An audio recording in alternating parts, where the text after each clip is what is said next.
اگر فن سے علم سے آتا ہو رزق تو میاں صاحب فرماتے ہیں بے وقوفاں دے نوکر ویکھے دانش مند سے آنے. بے وقوفاں دے نوکر ویکھے دانش مند سیانے. انگوٹھا چھاپ شخص ہوتا ہے اور MBA جو ہے تعلیم کے حامل اس کے منشی بیٹھے ہوئے ہوتے ہیں. تو پھر اگر علم سے کمال آتا ہوتا تو جو ہے وہ فن سے دولت ملتی ہوتی تو پھر اس انگوٹھا چھاپ کو کیسے ملتی. اور یہ جو اتنا تعلیم یافتہ ہے ماہر معاشیات ہے یہ تو تنخواہ پہ کام کر رہا ہے اور وہ جو ہے وہ دولت کا اسے حساب ہی نہیں ہے کہ کتنی ہے. تو اس لیے اللہ فرماتا ہے کہ یہ مت سمجھو کہ یہ تمہارے فن کا کمال ہے, یہ تمہاری جو ہے وہ محنت کا نتیجہ ہے. اللہ فرماتا ہے اولم یعلموا, کیا انہیں نہیں پتا, ان اللہ یبسط الرزق لمن یشاء, جس کو چاہتا ہے اس کے لیے رزق کے دروازے کھول دیتا ہے, وَيَقْدِرْ, اور جس کے لیے چاہتا ہے اس کے لیے رزق کو تنگ کر دیتا ہے. کئی لوگ کتنی محنت کرتے ہیں نتیجہ زیرو, اور کچھ لوگ کچھ بھی نہیں کرتے, وہ مٹی کو ہاتھ لگائیں اور سونا ہو جائے, اور کئی سونے کو ہاتھ لگائیں تو مٹی ہو جائے. تو پھر کوئی طاقت کار فرما ہے نا جو مٹی کو سونا بنا دیتی ہے اور سونے کو مٹی بنا دیتی ہے. اللہ فرماتا ہے اس کو پہچانو, وہ کون ہے, وہ تمہارا رب ہے. مومن کا توکل اور مومن کا بھروسہ اللہ کی ذات پہ ہونا چاہیے. جب ہم اللہ کی ذات پہ اپنا مکمل بھروسہ, جسے توکل کہتے ہیں, قائم کر لیں گے تو میرے اور آپ کے آقا و مولا نے ارشاد فرمایا کہ اگر تم اللہ پر توکل کا جو حق ہے وہ ادا کر دو تو وہ تمہیں ایسے رزق عطا کرے جیسے پرندوں کو عطا کرتا ہے.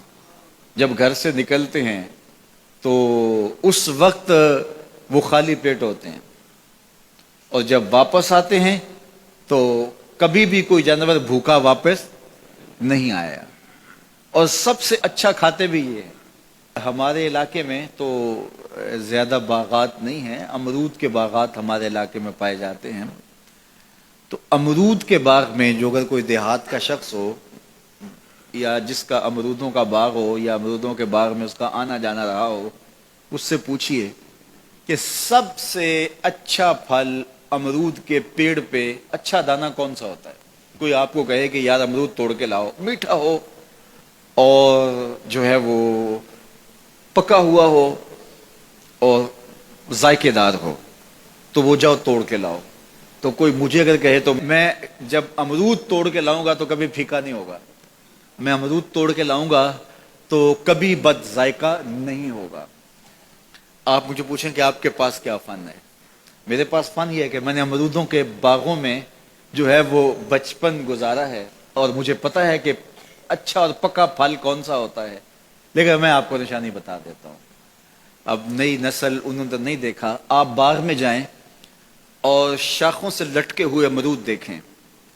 جس امرود کو طوطے نے کھا کے چھوڑا ہو اس کو آپ توڑ لیں, میٹھا بھی ہوگا, ذائقے دار بھی ہوگا, ایکسپورٹ کوالٹی سے بھی بہتر ہوگا.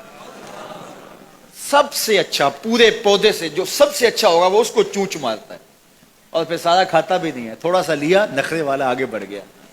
اللہ اکبر. تو جو ایکسپورٹ کوالٹی ہوتی ہے اس سے بھی بہتر وہ کھاتا ہے. تو یہ اللہ پر توکل کرنے والے ہیں. ہمیں تو پتا ہوتا ہے نا ہم نے دکان پہ جانا ہے, ہمیں پتا ہوتا ہے ہم نے فیکٹری کام پہ جانا ہے, ہم نے پتا ہوتا ہے ہم وہ دہاڑی فلاں جگہ کرنے جانا ہے.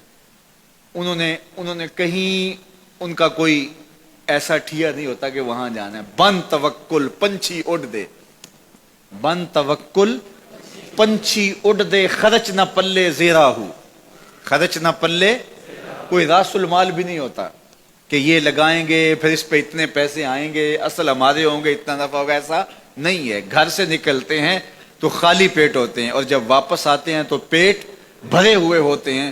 میرے اور آپ کے آقا و مولا نے کہا, مجھے پورا یقین ہے اس پہ اور آپ کو بھی پورا یقین ہونا چاہیے, انشاءاللہ ہوگا, کہ میرے حضور نے فرمایا کہ اللہ پر جو توکل ہے وہ حق ادا کرو, پھر وہ تمہیں ایسے رزق دے گا جیسے پرندوں کو دیتا ہے. تمہیں پرندوں کو دیتا ہے, ایکسپورٹ کوالٹی. من کان للہ کان اللہ لہ, فرمایا تم اس کے ہو جاؤ وہ تمہارا ہو جائے گا, اور جب وہ تمہارا ہو جائے گا کوئی کمی باقی نہیں رہے گی. جو تمہارے من میں آئے گا تمہیں ملے گا.